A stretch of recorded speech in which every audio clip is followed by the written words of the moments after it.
할렐루야. 하나님의 크신 사랑이 이 새벽에 우리 가운데 가득한 줄 믿습니다. 오늘 우리는 출애굽기 28장 1절로 14절의 본문을 통하여 자녀다움이 우리의 사명입니다 라는 제목으로 하나님의 말씀을 함께 나누도록 하겠습니다.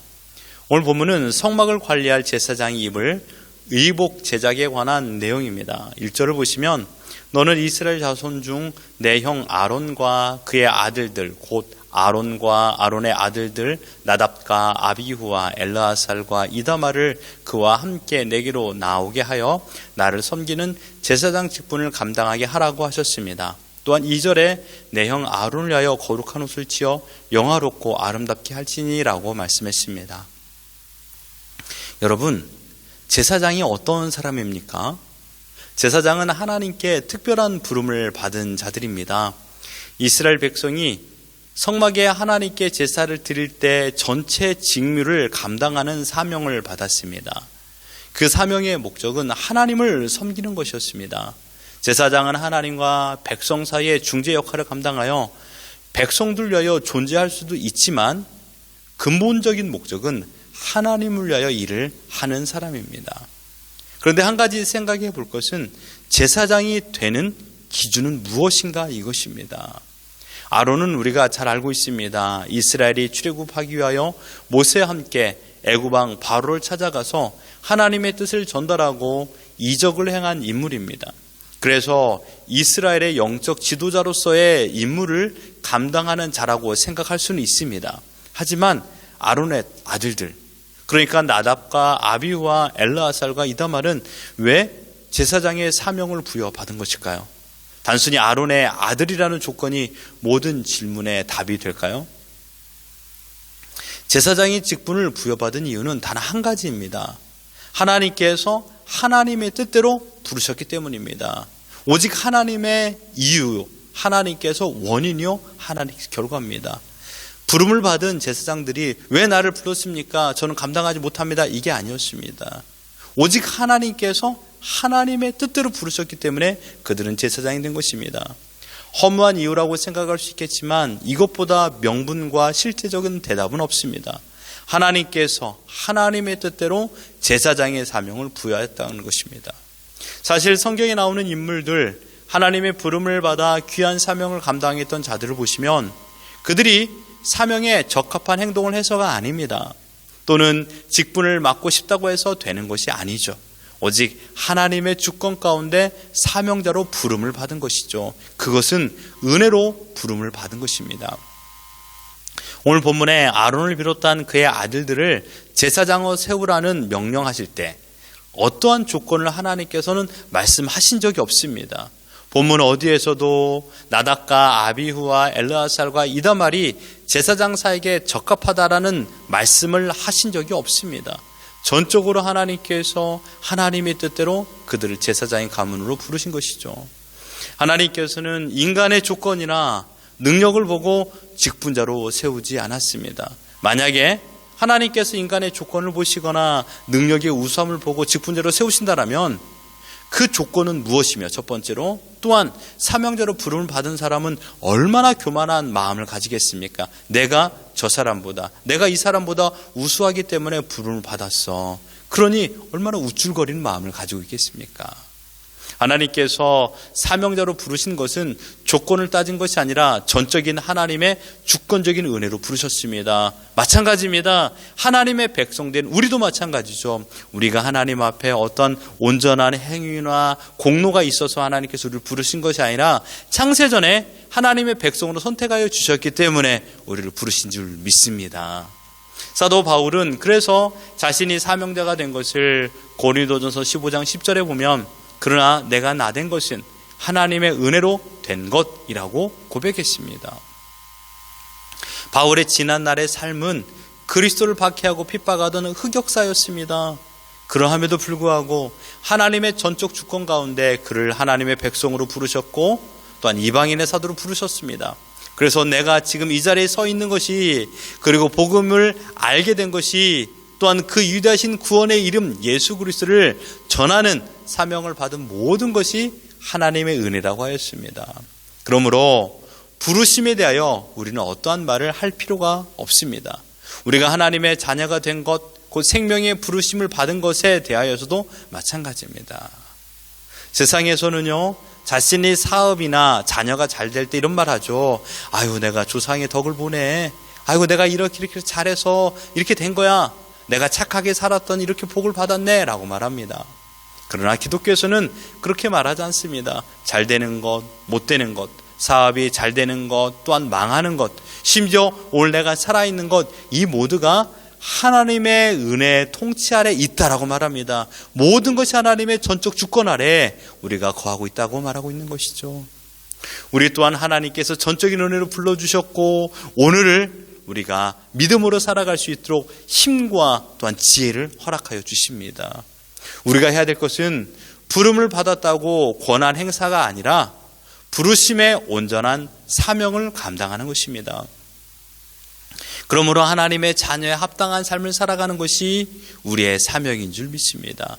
오늘 우리의 하루가 하나님의 부르심의 온전한 사명을 감당하는 복된 시간이 되기를 주님의 이름으로 축원합니다.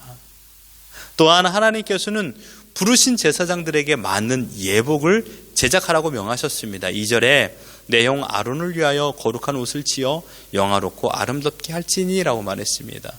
제사장들이 입는 옷은 거룩한 옷이었습니다. 여러분, 세상에 거룩한 옷이라는 것을 어떻게 구분짓습니까? 거룩한 옷이라고 상표를 가지고 시중에 판매되는 옷은 없습니다. 거룩한 옷을 입었다고 거룩의 능력이 나타나는 것도 아닙니다. 이것은 제사장에게 거룩하게 구별된 존귀한 의복을 지어 입히라는 것입니다. 이 의복을 입는 이유는 제사장들이 이스라엘 일반 백성들과는 구별되어, 중요한 것이죠, 구별되어 거룩한 직분을 수행하는 것들을 수행하는 자인 것을 만방에 알리기 위한 것입니다. 이 옷을 입었다고 어떤 권위가 생기는 것이 아닙니다.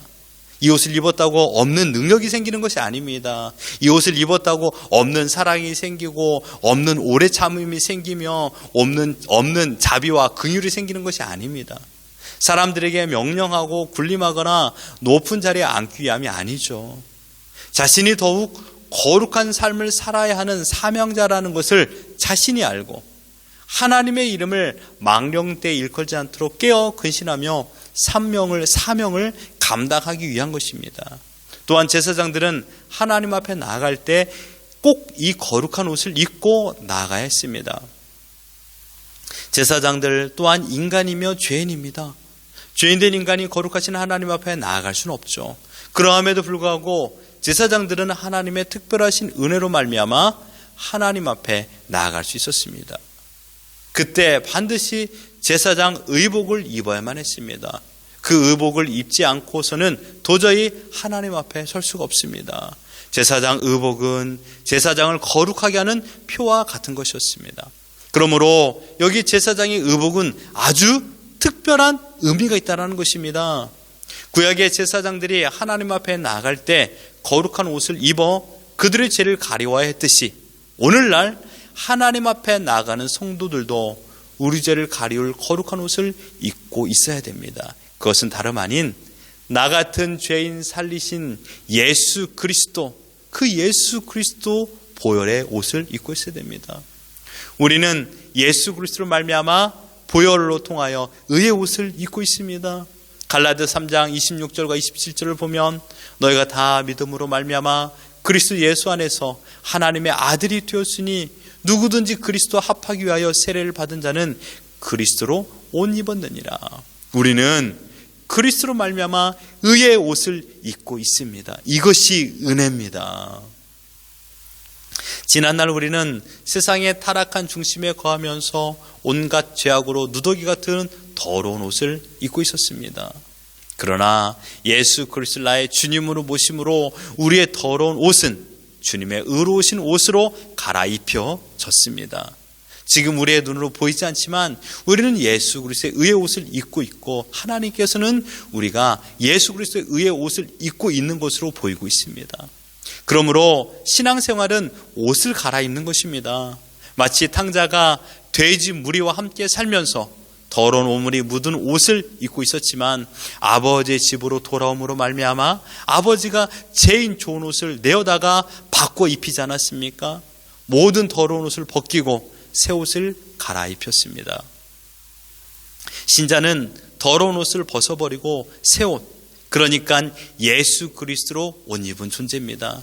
그러므로 생각의 옷, 말의 옷, 행동의 옷, 가정에서, 직장에서 우리는 하나님의 자녀로서의 부름을 받아 예수 그리스도의 의의 옷을 입은 자답게 살아야 되는 것입니다. 보라, 예전 것은 지나갔을 때 새 것이 되었도다 말하지 않았습니까?